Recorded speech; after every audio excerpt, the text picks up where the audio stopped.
welcome to the 16th edition of the Jaipur Literature Festival, protected by Dettol, Banega Swasth India at Darbar Hall.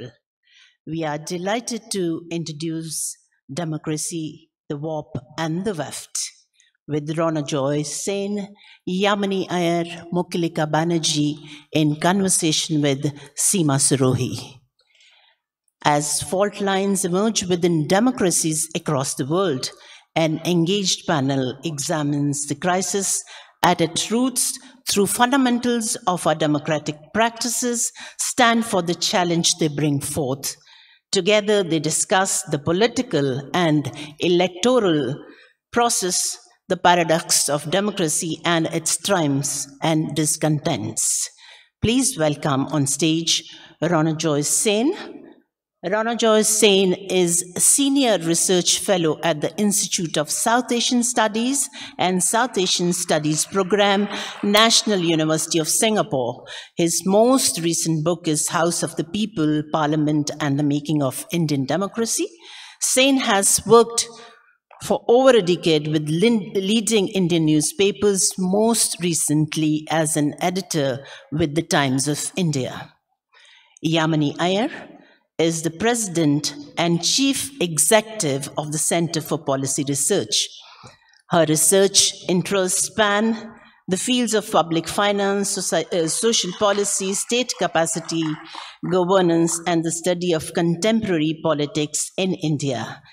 Aiyar has published widely in academic publications and the popular press, and writes regularly on current affairs and policy matters in mainstream Indian newspapers.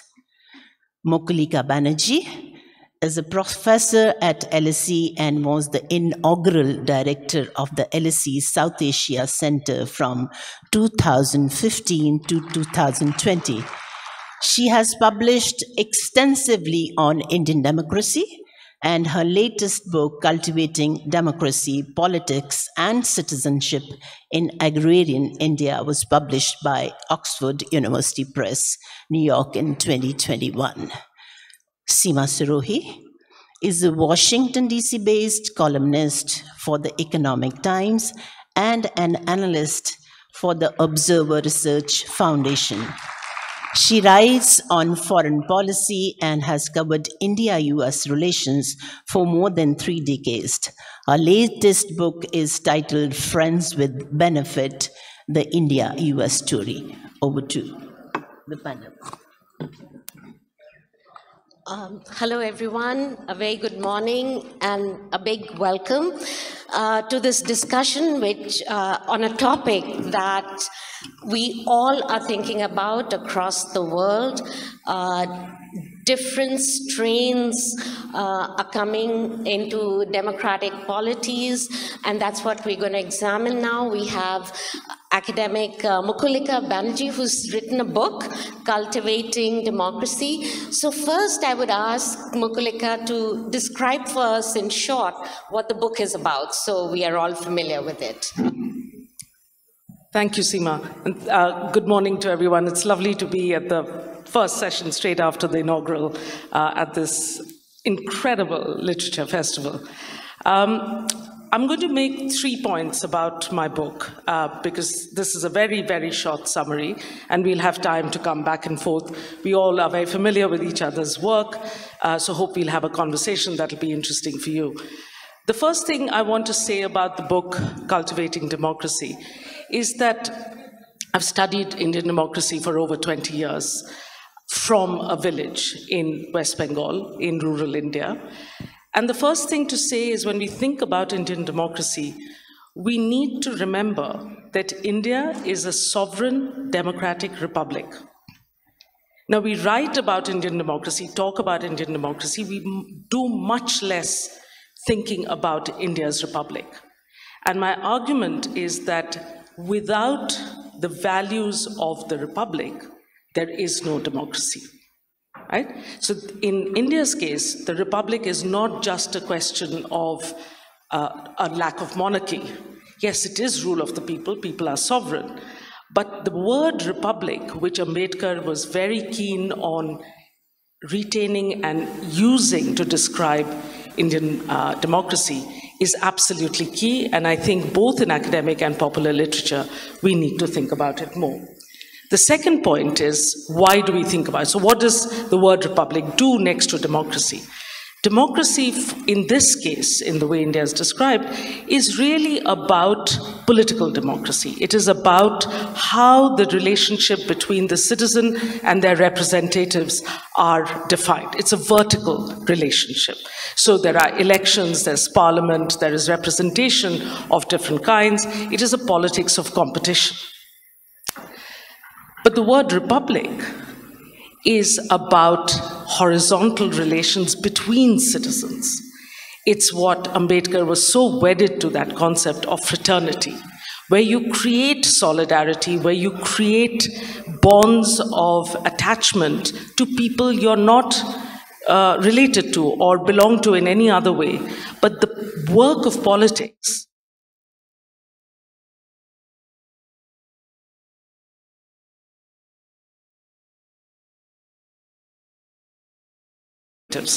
so this horizontal, this vertical and horizontal democracy and republic are important ways. And I think the shorthand way in which this is described in our language, in our academic language, is that vertical relationship is institutional democracy. It's political democracy. It's what Ronojoy will talk about. It's about parliament.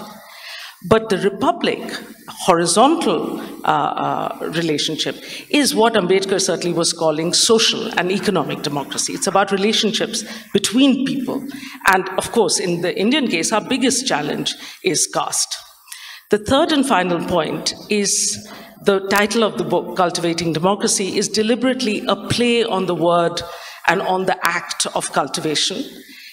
It does two things. One is it makes the simple point that democracy is not something that you can just impose from top and expect it to happen. It is not just an institutional framework that you introduce. You've got to create democratic culture. So the work of the republic has to happen in order to have a democracy, and that work is cultivation. You've got to cultivate democracy on a daily basis, every minute, every place that you're in. The second meaning of the word is my understanding of democracy, my theorization of democracy is coming from rural India, a place we don't see as a place that creates political theory. We always think there are recipients of political theory. But when you're a farmer, a cultivator, you know what cultivation is about. So you can think about cultivation deeply, and that informs how you act democratically. Thank you. Thank you, Mukulika. Ronojoy, could you tell us what your book is about and how, in short, how the parliament has evolved over the years, and so that, you know, whether it's really the people's voice. Right. Thanks, Seema. So my book, very briefly, begins with the premise that institutions in general are understudied in India. It's, the elections are, of course, a big festival of democracy, and much of the focus, both academic and popular, is on the elections. So, in some senses, this book acts as a corrective to that trend. And very quickly, the book is a sort of an institutional history. Although it's not chronological, and it looks at Parliament through different prisms, including, for instance, the changing composition of Parliament, the issue of disruptions, which is often seen as a defining feature of Indian Parliament as well as elsewhere. I look at it through the prism of corruption, because politicians and corruption, unfortunately, sort of are synonymous in India. I also look at this committee system, which is again one of the aspects of Parliament which is understudied. To your second question on how Parliament has evolved, very quickly, and we can come back to that again. I think in terms of the composition of Parliament, there's been dramatic changes. For instance, to give one example, the early parliaments, the first two parliaments, 52 and 57, were dominated by lawyers. Almost, if I'm not wrong, if I remember the numbers correctly, almost a third of the parliamentarians were lawyers. That has now changed dramatically. Lawyers are probably around 5% of the current house. You have more people, more people from who term themselves agriculturalists, although that is a somewhat of a fuzzy term. We also have many more, people who classify themselves as business persons. So I think there's been a dramatic change in the composition of Parliament, and that also has, affected or impacted the way Parliament has functioned. And the change hopefully has made it like a better representatives, a better composition and a more equitable, would you say? So it has become more representational, but there are serious representational deficits too. So, for instance, women, and both Yamini and Mukulika can talk more about that, is that's seriously underrepresented. I think this current parliament has the highest ever number of women, which is, if I'm not wrong, around 13 or 14%, which is in fact far lower than the global average, but also much lower than our neighbors, Bangladesh and Pakistan, partly because they have instituted, reservation or quotas for women, which India has not been able to. So there are these representational deficits. Again, if you look at minorities, the current parliament, the representation of Muslims is the lowest ever. So it's rarely ever sort of match the number of, say, Muslims in India. During the Indira Gandhi years, it sort of roughly was at a par. Currently, it's far below what the population of Muslims. So there are serious representational deficits, along with an expansion of representation in Parliament. Which I think we should go to Yamini to get her comments on the current trends in India's democracy. As Ronojoy said, this parliament has the lowest number of Muslim representatives. What does that say? And how does it gel with worldwide trends? Thank you. Thanks, Seema. Let me try and answer that question by trying to bring together both Mukulika and Ronojoy's framework on how to think about Indian democracy, both its evolution and the present moment. And I think there are two important threads that emerge out of this. On the one hand, India's electoral success, that we have had successive elections. There were moments when, particularly in the dark days of booth capturing, when the process of elections itself were complex and shrouded in color. But despite all of that, with very few hard moments of disruption, we have had a remarkable success at ensuring that the fundamental core of what makes for a democracy, free elections and to a degree fair elections, have actually evolved and strengthened. If you look at voter participation, if you look at participation of women in the electoral process, and alongside with that, the presence of democratic institutions, they exist. With warts, as Ronojoy just described, but they do exist. And we take, as a society, deep pride in these institutions and deep pride in these processes.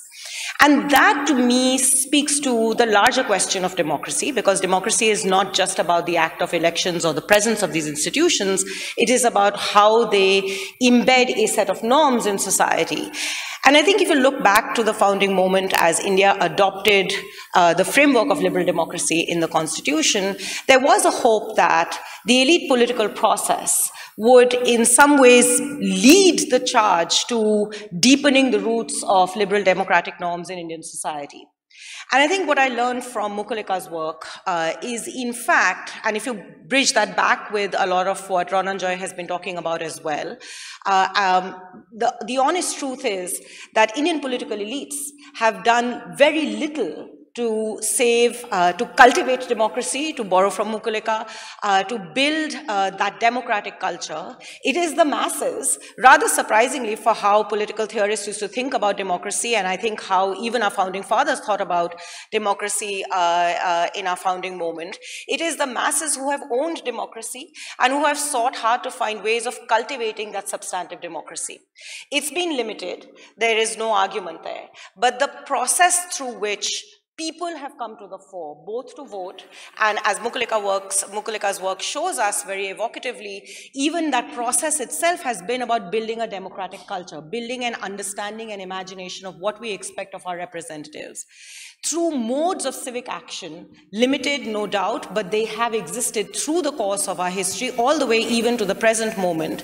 Those modes of civic action have tried to inculcate core cultures of democracy in our citizenry. What are those cultures? A deep public awareness of the impact of issues. So we take to the streets, even in dark moments of democracy, we take to the streets, and in fact we have taken even the strongest governments down to the knees by taking to the streets. The idea of expressing and articulating citizenship, which is fundamentally in a democratic context about placing claims of accountability on the state.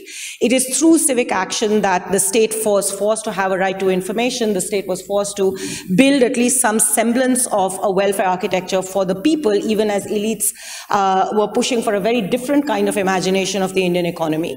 So I think these are some of the deep successes of how both the representational institutions and the representational process of electoral democracy created a space for the cultivation of democracy that I think in our conversations, even in this contemporary moment about democracy, we tend to forget, and we need to bring them to the fore, because ultimately the global answers to the challenge of democracy, we're using different terms to try and explain where we are. We say authoritarianism, we say populism, we say majoritarianism, and it's not just an Indian phenomenon, it is a global phenomenon. And we do see certain kinds of common threads through these types of democratic electoral responses, but the answers will only lie in really seeing how best we can cultivate that substantive moment. And here I just want to make one important comment about the present moment, and then I'll stop, which is there's been a lot of debate and discussion, much of which I agree with, about the challenges to our representational institutions, the nature of our elections, what Ronojoy was saying about how Parliament functions. In fact, frankly, it doesn't. It doesn't necessarily represent all of India. The nature of our political discourse, the presence of crony capital, money in politics, all of these, the authoritarian tendencies of our institutions not to put checks and balances. But to me, both the opportunity and the challenge to democracy lies in the fact that if you look at India in the last 3 to 4 years, most of the citizen activism, the substantive cry for deeper representation and demand for accountability has come from steering far away from the formal party political space. So what I see in Indian democracy today is a complete dichotomy or a separation between what the formal representative arm of democracy is doing and how power is being exercised there, and what that does to our ability to function as democratic citizens, and citizens completely losing faith and trust in the ability of that representative system to respond to their aspirations, their anxieties, and their perspectives. So we take to the streets, yes, in a limited way, but how do we bridge that gap? The answer to our democratic challenge will only come from that. Right. I can't but think of the United States, where democracy has come under strain recently, where there was an attack on Capitol Hill, where the House of Representatives and the Senate sit.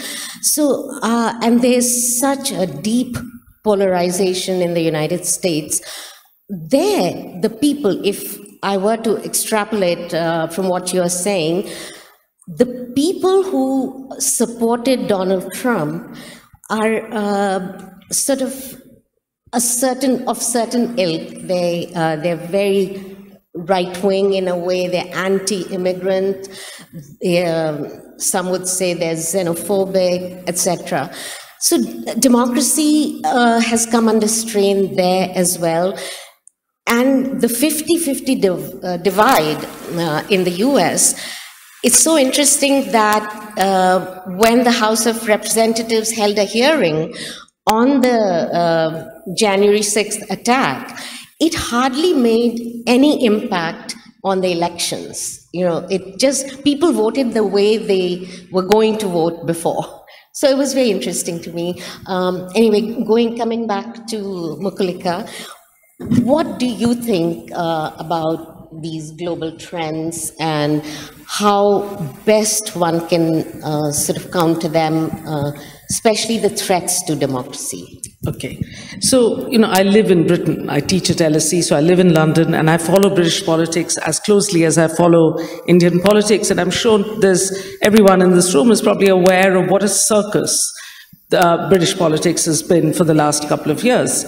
And yet, following it and following the events in the US, one cannot be struck by two things. One is the strength of institutions, of them holding, the fact that there were police officers who managed to stop and mislead. You remember that very clever police officer who misled the crowd down the wrong corridor, saying, because they didn't know where it was.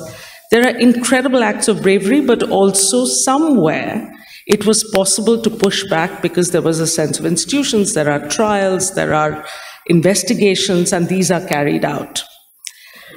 In Britain too, you see that there are parliamentary standing committees continue to do their work. Yes, there is crony capitalism. During COVID, it was rampant corruption. People were getting, friends of the Prime Minister were getting contracts, but the standing committees are holding each of those MPs and ministers to account on a daily basis. Alongside that, as we know, there is no British Prime Minister who can call himself the British Prime Minister or herself without facing the press on a daily basis. Right? I wake up every morning to the Today program on BBC, where brutal questioning happens to the Prime Minister and all of the cabinet. This is what democratic practice is about, where you need a press. As Yamini was saying, accountability is so important, and that's what the media is there for, to hold elected representatives accountable. The third thing is, just briefly on this democratic backsliding globally, for me, the US story really is about what happened between Capitol Hill and the midterm elections in November 21. The fact that there wasn't a red wave and the fact that Trump has lost huge amounts of credibility for not having created that red wave and a Republican win is precisely because of what I was talking about as Republican values, what is called active citizenship, the work that happens between elections. You're not just campaigning to win, you're working on the ground, making sure people have voter IDs, the fact that they know the issues, the fact that they're unafraid to come out and vote, all of that hard work. If you listen to Obama's speech when Biden won, he says precisely this. He quotes John Lewis, this civil rights activist who just died recently before that, saying the hard work of democracy really happens in between elections. So that's, you know, and that's the sort of popular mobilization and what happens on the ground. That's what creates the energy for democratic politics to work. Ronojoy, if I could ask you to intervene here. Now, parliamentary committees are very important, right? I mean, they kind of give direction to the executive. In the US, some committees are hugely important. They control the money, the budget, everything. How are Indian parliamentary committees functioning, especially on security issues, let's say? Yeah, I think much of our public perception of Parliament is through, what we see in terms of disruptions, the rowdyism on the floor of the House, rushing to the well, etc. But the parliamentary committees, behind, sort of the closed walls, of course, the hearings are not public. We only privy to their reports. Have been doing, I would say, fairly good work. So, the parliamentary committee system, in fact, goes back, in India to the British era. So, the Public Accounts Committee, or the PAC, was one of the first to have been set up. It was, I think, in 1919 under the aegis of the Montagu-Chelmsford reforms. And initially, in the early years of Parliament, we had standing committees, but there were only these three financial committees that were there.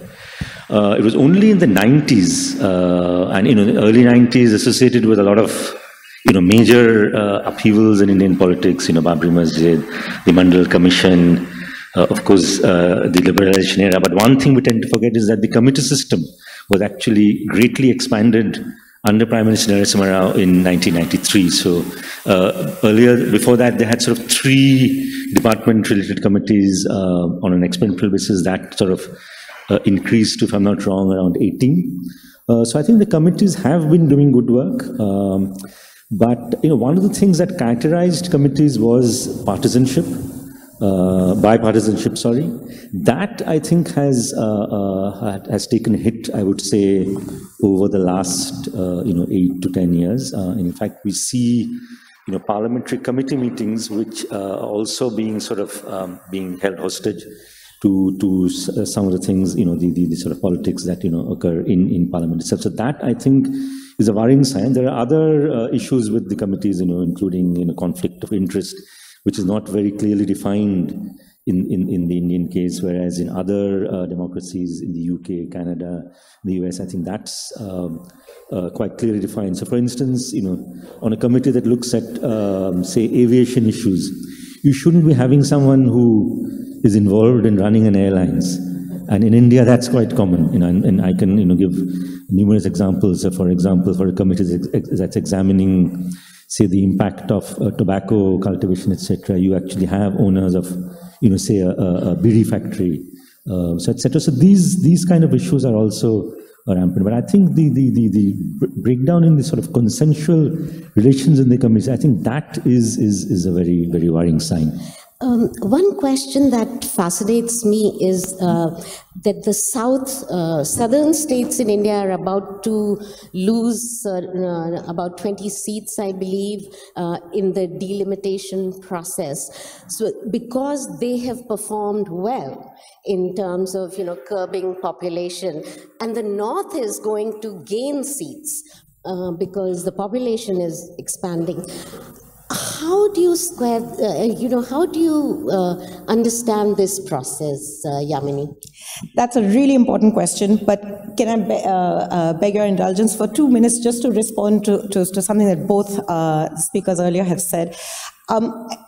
There's absolutely no argument that our institutions of democracy that in some ways had proven to be a little bit more resilient have come crumbling down in the face of a particular kind of political culture that is prevailing. But at the heart of that lies, I think, this bigger question of the fact that political elites actually failed to fundamentally inculcate democratic culture in the way in which they saw their role as representatives of the aspirations of people.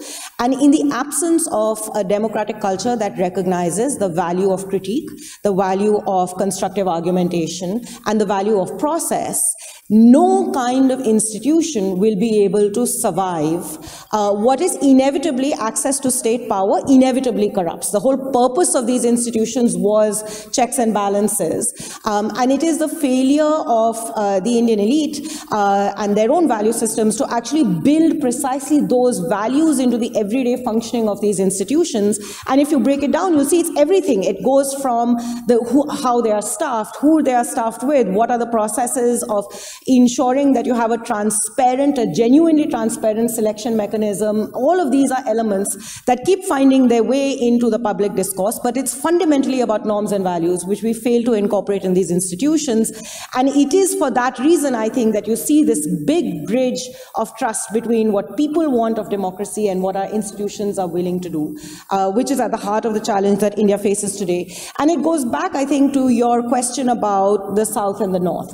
And it's not just about political representation, it cuts across the entire arc of our social, political, and economic life. The biggest fault line that India is confronting already rests in the fact that our economic, trajectory moved in a way where it defied everything India tends to defy, all pathways, whether they are democratic or otherwise. There was an expectation that growth would eventually lead to convergence. In fact, growth has led to complete divergence, and we are at a place now where the growth trajectories of certain parts of the country are so far away from growth trajectories of other parts of the country that that convergence is quite unlikely. This is unprecedented. So how we deal with it also has to be unprecedented. And what it requires are deep, strong institutions with embedded democratic culture that are able to function and navigate this. What would that be? One very simple thing. The upper house was meant to be a space for representation of state interest. In fact, the upper house has become the space for placing individuals who are necessary perhaps to the technocratic art of policy making, but not necessarily sufficient for representing democratic needs of people. So we don't at this point in time have the institutions to mediate these fault lines. They are not just coming, they are upon us. And we have an interstate council that is constitutionally mandated, that rests moribund. And as a people, it is our responsibility now to really raise the alarm bells for the urgency of these institutions to function. But for all of this, we first need a census that will genuinely tell us what's happening in the country. So fixing a statistical system and doing the basic function of what institutions and democracy is supposed to do, which is things like the census, will take us a long way. So let's make those demands.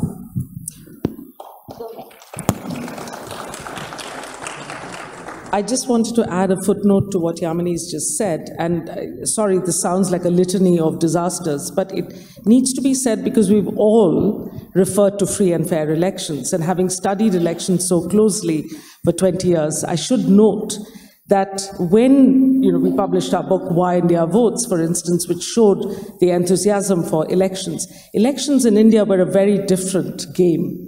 Now, there are three major distortions of Indian elections which we all must think about, and we do not think about it enough. Number one, the Election Commission of India, which was a non-partisan, impeachable body. It had a reputation. Everybody thought it was the best public institution, has failed to remain impartial. Number two, campaign expenditure, which always has been a problem in India. There's lots of cash flowing through the system in elections. We are unaccountable. Has been legitimately made opaque through electoral bonds. The figures came out just yesterday where 57% of electoral bonds money went to the BJP. And therefore there's a distortion of people who give to opposition parties are then the subject of tax raids and enforcement directorate visits and so on, causing a share loss in their share values. I mean, the disaster of funding any opposition party is major.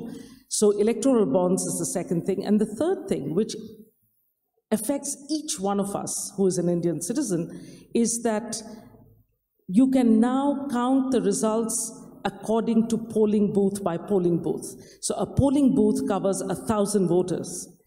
You can tell from every polling booth, every 1,000 population, which parties they're voting for, and therefore their sticks and carrots. As a result, the secret ballot is history.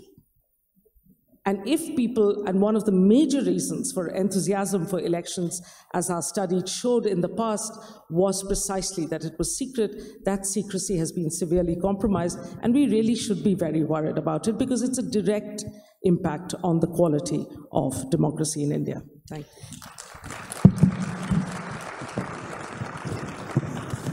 Thank you.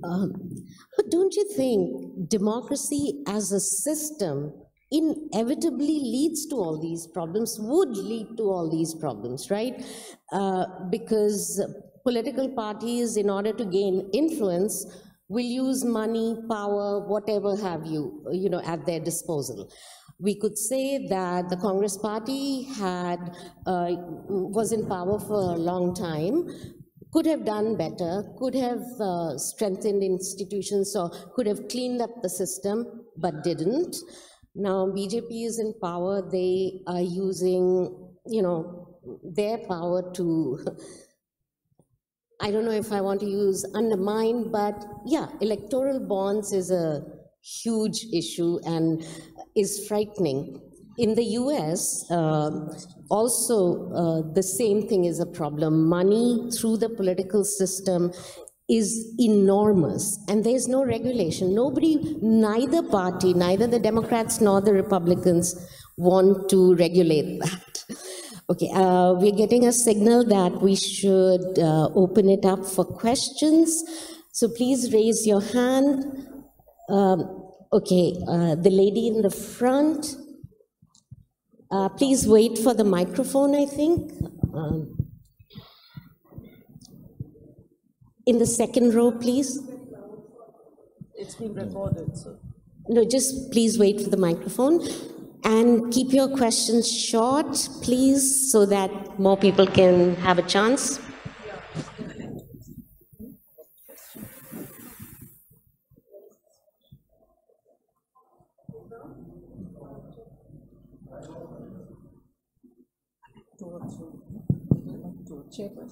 Check.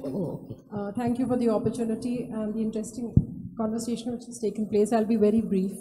The first is democracy is now not how it looks or what the processes are, but how it feels. Now that's where I want to ask Mukulika ji, that she's not in India, she's seeing from abroad.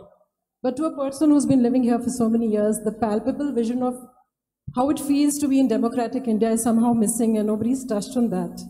Or the element of fear.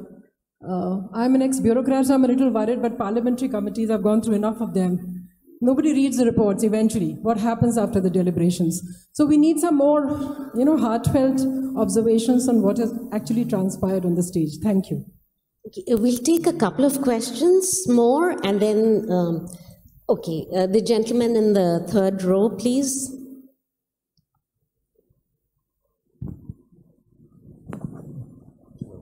I would like to ask a question who is rarely spoken about Indian democracy. It's about the criminalization of the politics. And it was a remark by the ambassador of Singapore a few months ago about how democracy can work with more than half the MP who are criminals in the national representation of India. Mukulika, would you like to go for? No, let's just, we don't have time. Okay, so I'll take the first question. We are here as analysts. I think we can do a different discourse of what it feels like.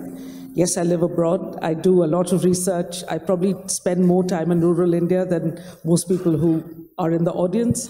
So I have everything I say is inductive. It comes from ground experience. And one can see what is happening. And yes, I think what we are saying here in an analytical observational language is describing the conditions that create what you're feeling, what I'm feeling, what Yamini is feeling, what people here are feeling. When you have a press that does not ask questions of elected representatives, when asking questions by citizens can throw them into jail, when there is a culture of fear and censorship, when as academics, my colleagues suffer the complete loss of academic freedom in universities. You can't teach. Universities is one place where you're meant to debate and discuss and ask uncomfortable questions, and it's no longer possible. Students get beaten up, as we know. So of course that creates a culture. So really what we are describing here is why is it that Indian democracy has had the career and what is happening at the moment. We're trying to explain that through analytical language. Yamini, would you like to answer the second question about criminalization of politics? Sure, and let me, for a split second, take off my analyst hat and speak as a citizen. I come from Delhi. We recently had to vote for our municipal elections.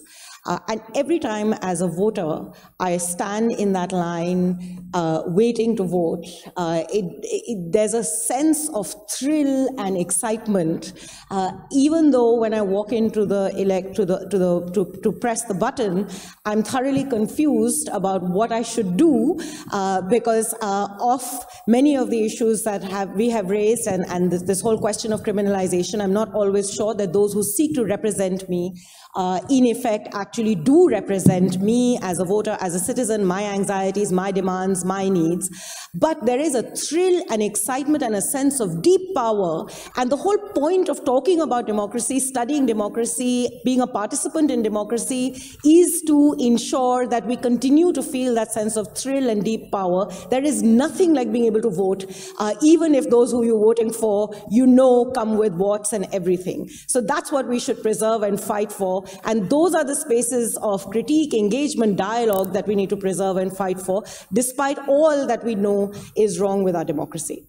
Ronojoy, you want to say something? I just wanted to add to that question on criminalization. And in fact, what had happened was, I think, the Singapore parliament, it was just the numbers which are actually, true, was mentioned that, in the current parliament, over 40% of the MPs have criminal charges. Mind you, they're not been convicted, it's criminal charges, so there's a difference. But the government sort of reacted, adverse to that comment, which was merely boldly stating the facts. But just a quick note there also, some research has shown that, voters are not apparently averse to, voting for people with criminal records, and maybe some of them see that as a sort of some kind of a badge of efficiency, etc. So there is more research that needs to be done on why certain kinds of people do get elected, even people with criminal records, and some of them with very serious criminal charges. It's just not sort of organizing a procession on the street, etc. Serious criminal charges like rape, murder, manslaughter, etc. So I think more work needs to be done on that. Anybody else? Okay, the gentleman in the front row.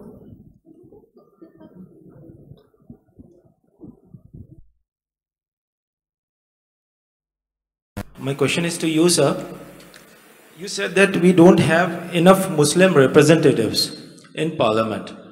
Can you kindly explain, if I am a Hindu representative, please explain how I am not able to address the issues of Muslims in particular, be it education, be it good roads, be it sanitization, be it well-being of a Muslim, rather than being a Muslim representative, which I think might be saying, issuing the problem of the religious issues.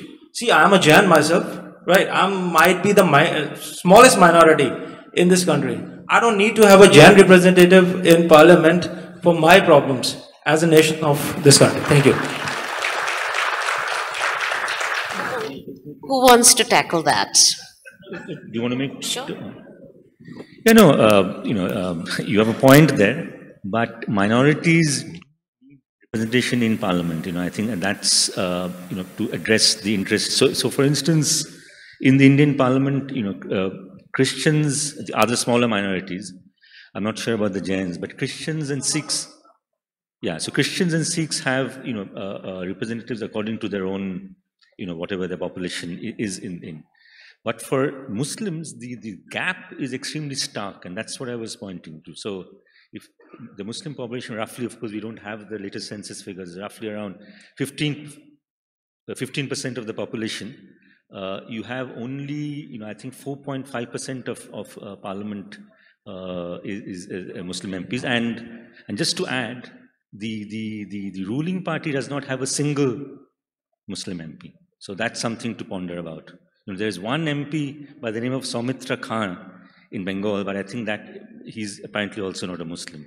That's a sort of title. So we don't have the ruling party does not have a single, out of its, whatever, 300 odd MPs, not a single Muslim MP. I don't know whether... I think Yamini wants to say a few words. Same question should be asked about why we want a women's reservation bill, why we think about caste representation in parliament.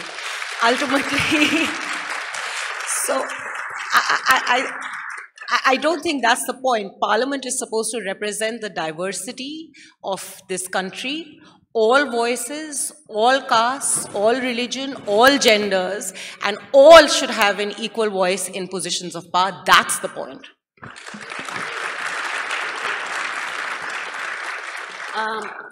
We have time for maybe one question. The gentleman in the second row here.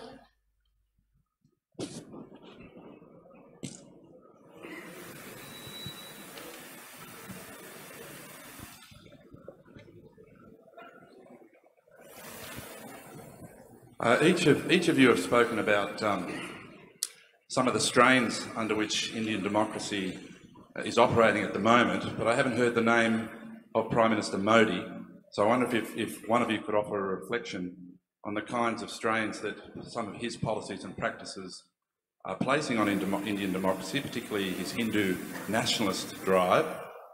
And secondly, to connect that to India's image in the eyes of the world. I mean, I need hardly point out the way in which so many are holding up India as the democratic bulwark, the great counterweight to communist China, and yet many, because of Mr. Modi's policies, are having to shake the Indian hand, but sometimes look the other way because of the strains under which Indian democracy is operating. I'm happy to take that. Thank you for asking that question. It's entirely right. You're right that saying you're a democracy is not enough. You've got to be a democracy. And what I said about elections, for instance, has really happened under Prime Minister Modi's tenure. The secrecy of the ballot. We have a machine that can mix the ballots before we count them, so you can't break it down to 1,000 population. That has been stopped by the BJP, but also other political parties. But given they're in the majority in Parliament, they could have introduced it. So there are institutional distortions that have come in the last 9 years, that without doubt. But also at a broader level, you know, there's a self-avowed commitment to an ideology of Hindutva, which is not a secret. It's not being brought into the back door. This is the official ideology of the ruling party. It is the official ideology of the RSS. And that is precisely an idea of India, which is, according to the current Indian constitution, would be unconstitutional. A Hindu nation is not what is written in the Indian constitution. So if your imagination of India is one of Hindutva, then it is unconstitutional. And it is unconstitutional in a way that it is undemocratic, because it is not necessarily the will of the people, but one that you wield by power. The interesting space internationally is precisely, as you say, that the world needs a democratic ally. And therefore, it is easier to overlook these things as long as we are able to welcome everybody to the G20 and have posters. I was in Meghalaya last week and there were posters absolutely everywhere. So, you know, there's a messaging that goes out about India being a democracy and being the mother of all democracies and so on, which, as I think all of us who observe the way that Prime Minister Modi and his government run the country, messaging is key. Saying the right thing is very important. The reality may be very different from that message, but I think it suits a lot of the global powers, especially in Quad and others, to simply look the other way. And I don't expect Western critique of Indian democracy to rectify. I think that is the job of Indians themselves. I know we're almost out of time, so I'll just say one thing. I think this is where this electoral democracy versus substantive democracy becomes so key, because electoral democracy does, in India and across the globe, often throw up a non-representative, non-democratic form of government, and that's where substantive democracy comes in. Thank you. Thank you to all my panelists, and thank you to the audience for your wonderful questions. Thank you. We would like to thank again Ronojoy Sen, Yamini, Aiyar, Mukulika, Banerjee, and Seema Sirohi for this interesting conversation. Thank you so much.